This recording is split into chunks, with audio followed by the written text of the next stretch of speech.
Hello guys, welcome back to my channel. आज की video में मैं आपको इस कुर्ती की स्टिचिंग का फुल प्रोसेस बताने वाली हूँ। इसके लिए सबसे पहले आपने फ्रंट में से किसी भी एक साइड के पार्ट को ले लेना है और यहाँ पर 4.5 इंच का हमने जो एक्स्ट्रा लिया था ना, उसके ऊपर मार्किंग कर देनी है इस तरह से। और एक स्ट्रिप कट की है। अब 1.5 से 2 इंच चौड़ी इस पट्टी को कट कर सकते हैं और इस तरह से इसको स्टिच कर देना है। अगर आपने इसकी कटिंग की वीडियो अब तक नहीं देखी है तो उसका लिंक मैं नीचे डिस्क्रिप्शन बॉक्स में डाल दूंगी, आप वहां पर जाकर उसको देख सकते हैं। और यहाँ पर इसका इस तरह से कॉर्नर बनाकर बाकी सारे फैब्रिक को अंदर की तरफ उल्टा कर देना है। और यहाँ पर हमने जो एक पैर की सिलाई लगाई है ना, वहाँ पर भी एक छोटा सा कट लगा लेना है। और इस तरह से इसको जब फोल्ड करेंगे ना, तो 2 पॉइंट के जितना जो एक्स्ट्रा फैब्रिक है वो साइड से बाहर निकल आएगा जहाँ पर हमने पट्टी नहीं लगाई है। और अब इसको मैंने स्टिच कर लिया है। और अब जो प्रिंसेस कट वाला पार्ट था ना, उसको भी इस तरह से रखना है और इस तरह से ऊपर से मिलाते हुए शुरू करना है और नीचे तक बिल्कुल सिलाई लगा देनी है।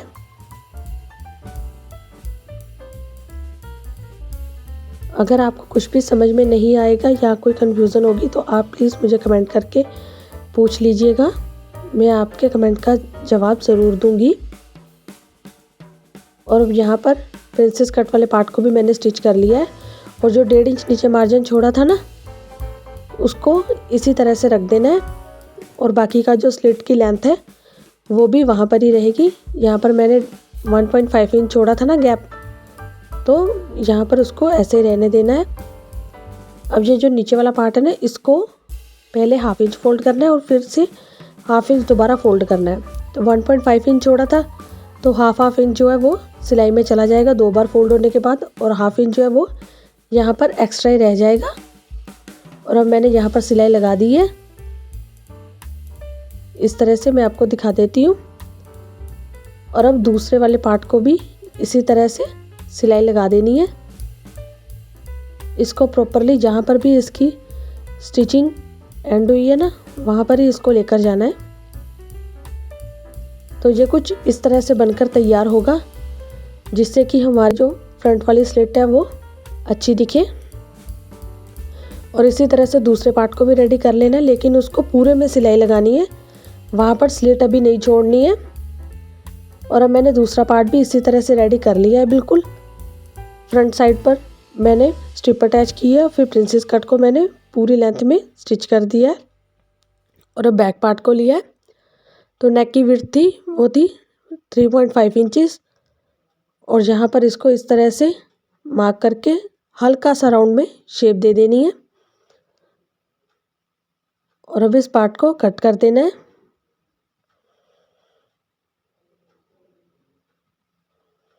और अब इस बैक वाले पार्ट को इस तरह से ओपन कर लेना है। सीधी वाली जो साइड है वो ऊपर की तरफ रहेगी और इसके ऊपर एक एक करके फ्रंट वाले पार्ट को रखना है, इस तरह से मिलाते हुए इन दोनों पार्ट को रख देना है। और दूसरी साइड पर भी दूसरे पार्ट को रख देना है इस तरह से। और जहाँ पर शोल्डर जॉइन करते हुए पूरे दोनों साइड पर स्टिच लगा देनी है। इस तरह से आप एक ही बार में स्टिच लगा पाएंगे। यहाँ पर जो बैक नेक है ना, वहाँ पर बिल्कुल हल्का सा एक पैर से भी कम का मार्जिन रखते हुए सिलाई को इसी तरह से कंटिन्यूसली लेकर आना है। इस तरह से हमारे फ्रंट और बैक के शोल्डर जो है वो अटैच हो चुके हैं। और अब यहाँ पर कॉलर की मेजरमेंट शुरू करनी है। जो हमने 4.5 इंच पर मार्किंग की थी ना, जहाँ से हमने स्ट्रिप लगानी स्टार्ट की थी, वहाँ से ही इसकी मार्किंग करना स्टार्ट करना है। तो ये आ रहा है पूरा 20.5 इंचेस। और अब मैंने एक पेस्टिंग पेपर लिया है, इसकी विड्थ मैंने ली है जितनी भी आपकी बैक नेक की जो विड्थ होगी ना, उसको आपने पूरा, जैसे हम डबल फोल्ड करके बैक नेक को हमने कट किया था ना, वही 3.5 इंच, लेकिन जब उसको खोल देंगे ना तो वो आ जाएगी 7 इंचेस। तो आपने 7 इंचेस पर मार्किंग करनी है। जितनी भी आपकी नेक की विड्थ होगी आपने वहाँ पर मार्किंग करनी है और जहाँ पर आपकी जितनी लेंथ थी उसकी मार्किंग करनी है। यानी कि मैंने ये एक 4 इंच पर मार्किंग की है और एक 7 इंच पर की है। और यहाँ पर कॉर्नर से इसको 1.5 इंच पर मार्क करना है। और यहाँ से आप पहले पेंसिल की मदद से ही इस तरह से राउंड में शेप बना दीजिए। इस तरह से अभी मैं आपको इसको डार्क करके दिखाती हूँ और यही मेरी फाइनल मार्किंग होगी। और आपको अब जितना भी चौड़ा कॉलर चाहिए आपने उतनी मार्किंग कर देनी है। आप इसको 0.75 इंच से कम मत लीजिएगा और 1 इंच से ज़्यादा मत लीजिएगा अगर आपको एक अच्छी खासी लुक चाहिए तो। और अब यहाँ पर 1 इंच पर ही मार्किंग करते जाना है इस तरह से। और अब इन सभी निशानों को मिला लेना है। और नेक की ये वाली जो साइड है ये हमारी कुर्ती के साथ अटैच होगी और ये जो है ये कुर्ती के ऊपर आएगी। और अब यहाँ पर एक बार फिर से हमें मार्किंग करनी है। तो हमारा आया था 20.5 इंचेस नेक की जो लेंथ आई थी। तो यहाँ पर हमने उसका हाफ ले लेना है 20.5 इंचेस का, 10.25 इंचेस। और यहाँ पर अब एक मार्किंग हो जाएगी। और अब इसको अच्छे से एक शेप दे देनी है। पहले मैं आपको पेंसिल की मदद से ड्रॉ करके दिखाती हूँ, फिर मैं आपको इसका फाइनल में मार्किंग करके दिखाऊंगी इस तरह से।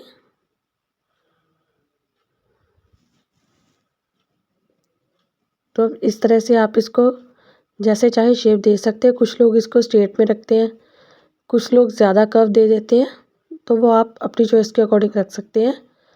और अब इसी मार्किंग के अकॉर्डिंग इसकी कटिंग कर देनी है। और अब इस कॉलर को एक एक्स्ट्रा फैब्रिक के ऊपर प्रेस की मदद से चिपका लिया है। और अब एक और दूसरा एक्स्ट्रा फैब्रिक लेना है। उससे पहले यहाँ पर इस तरह से इसको हाफ इंच का मार्जिन छोड़ते हुए कट कर देना है एक्स्ट्रा फैब्रिक को। उसको सभी किनारों से मैंने सिलाई लगा दी है। और अब एक और फैब्रिक लेना है और यहाँ पर इसको किनारे किनारे पर सिलाई लगा के फिक्स कर देना है और एक्स्ट्रा फैब्रिक को कट कर देना है। और अब यहाँ पर जहाँ पर कॉलर में गोलाई आ रही है वहाँ पर छोटे छोटे कट लगा देने हैं ताकि जो कॉलर है वो आसानी से और फिनिशिंग के साथ पलट जाए।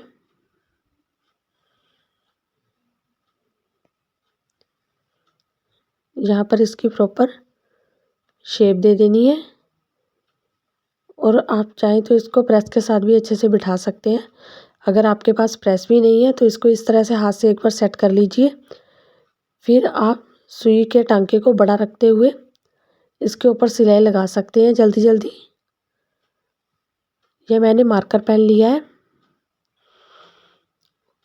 और इस कॉलर नेक के बिल्कुल किनारे किनारे पर ही मार्किंग कर देनी है। ये मैं आपको पास से दिखा रही हूँ कि ये मार्किंग किस तरह से आई है। और अब मार्किंग के बाद एक पैर का मार्जिन छोड़ते हुए बाकी सारे एक्स्ट्रा फैब्रिक को कट कर देना है। इस तरह से बड़े ध्यान से इसको कट करना है।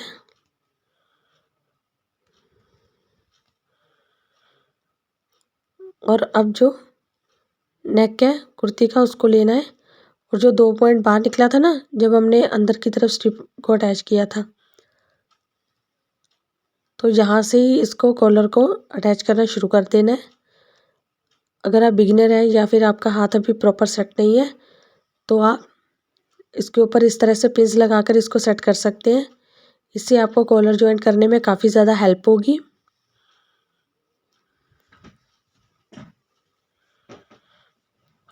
और यहाँ पर इसके पूरे में इसी तरह से सिलाई लगा देनी है। जहाँ पर मैंने मार्कर पेन की मदद से लाइन ड्रॉ की है ना उसी लाइन के ऊपर ऊपर ही सिलाई लगा देनी है। और अब मैंने यहाँ पर सिलाई भी लगा दी हुई है। ये मैं आपको पास से दिखा देती हूँ एक बार। इस तरह से मार्किंग के बिल्कुल ऊपर ऊपर आपकी सिलाई आएगी।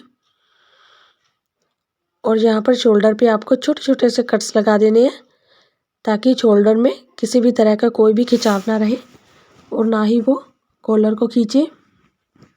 बिल्कुल छोटे छोटे मामूली से कट लगाने हैं, इससे थोड़ा सा ढीलापन आ जाएगा कॉलर में और वो अपनी जगह पर बैठ जाएगा, किसी भी तरह का कोई भी खिंचाव नहीं रहेगा। और अब अंदर के सारे फैब्रिक को इस तरह से पलट देना है और एक्स्ट्रा फैब्रिक को भी अंदर कर देना है और यहाँ पर बिल्कुल किनारे किनारे पर सिलाई लगा देनी है। और अब जो हमने इस तरह से कॉलर को रेडी कर लिया है तो फ्रंट वाले पार्ट को इस तरह से बिछा लेना है और जहाँ पर फ्रंट में स्ट्रिप अटैच की थी ना, वहाँ से हमने इस तरह से ऊपर से 4 इंच लेना है। आप चाहे तो इस तरह से फुल लेंथ भी ले सकते हैं, लेकिन मैं यहीं से ले रही हूँ तो मैंने 4 इंच तक इसको इसी रखना है और बाकी के पैटर्न के ऊपर सिलाई के ऊपर सिलाई लगा देनी है। और अब यहाँ पर आपने फिटिंग की सिलाई लगा देनी है, जितना जितना भी आपने मार्जिन रखा था उसके अकॉर्डिंग या फिर जो भी आपकी मेजरमेंट है उसके अकॉर्डिंग यहाँ पर दोनों साइड पर सिलाई लगा देनी है और नीचे वाले घेर को डबल फोल्ड करते हुए पूरे घेरे के ऊपर सिलाई लगा देनी है। और अब आप इसको इस तरह से वीडियो में दिखाए गए अनुसार बटन्स वगैरह के साथ भी डेकोरेट कर सकते हैं। तो गाइज़, आपको मेरी आज की वीडियो कैसी लगी प्लीज़ मुझे कमेंट करके ज़रूर बताएं। मेरी वीडियो को लाइक, शेयर और चैनल को सब्सक्राइब करना ना भूलें।